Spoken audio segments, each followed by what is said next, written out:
Welcome to another lecture. In the previous lecture we saw the basics of filing. We saw the syntax of opening the file in different modes. So today we will see how to open a file and how to read the file in different ways.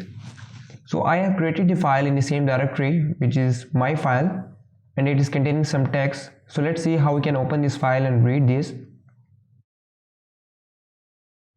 So first of all, open the file. File is equal to open. In the previous video we discussed that open keyword, open function is used to open the file, and it takes two parameters.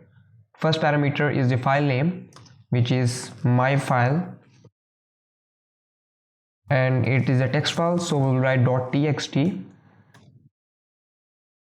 And second is the mode in which we want to open the file, so R is for read mode, and it's also default mode. If I don't write this, it will definitely open the file in the read mode.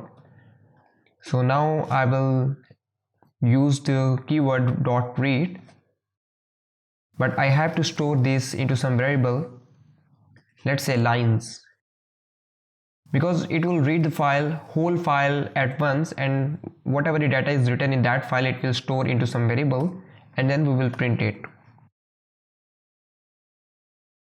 And after that, it's a good practice to close the file. So file.close. Let's save the file and run this program. Okay, so this is data in that file, and it has printed all the data line by line. Let's see the file. Okay, so this is the data. This is the first line, and then second and third, fourth, and it printed the same way as it was stored. So basically what the read function does, it reads the whole file at once and stores it into some variable. So there's another way to read the file, which is read lines. So let's see how can we do that. Again we will do lines is equal to file dot read lines. So now it will read the file. It will also read the whole file this time, but it will read the file and store it into some list. So, and we have to iterate through the list in order to print all the lines. But first of all, just print it. Let's see what output comes. Let's save the file and again run the program. Okay, we can see that it is a list. All the data has been stored in the list, and we just printed the list. And in order to print this data in the form of lines, as lines is the list here, so we have to iterate to the list. For line, in lines, print line, and then close the file outside the loop. File dot close. Let's save the file.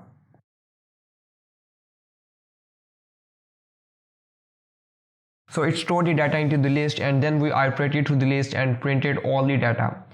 So the difference between the read and read lines is that read reads the whole file at once and stores it into the some variable, but read lines store the whole data in the form of list, and each line stores in the list as an element, but reading a big file will compare the memory. And similarly in the read mode, if the file is greater than available memory, then it is not possible to process.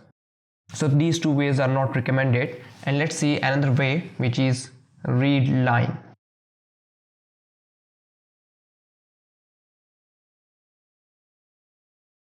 And now I will use while lines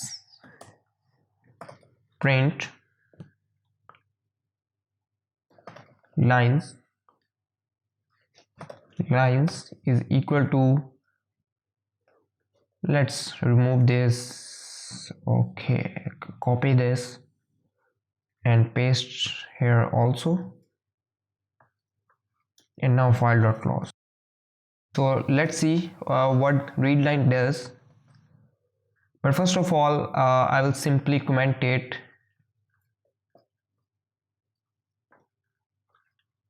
and print the lines.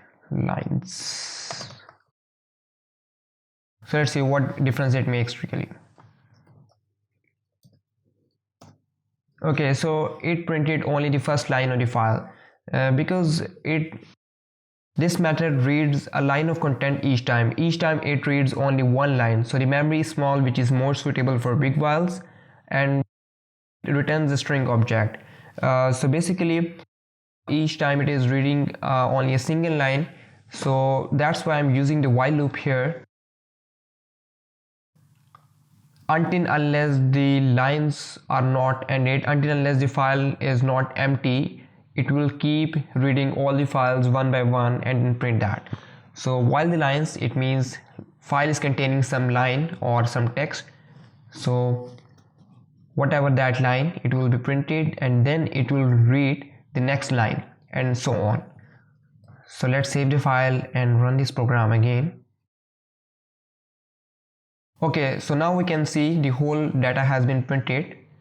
So this is how we can read the file in different ways, and we also have seen the difference between read, read lines and readline.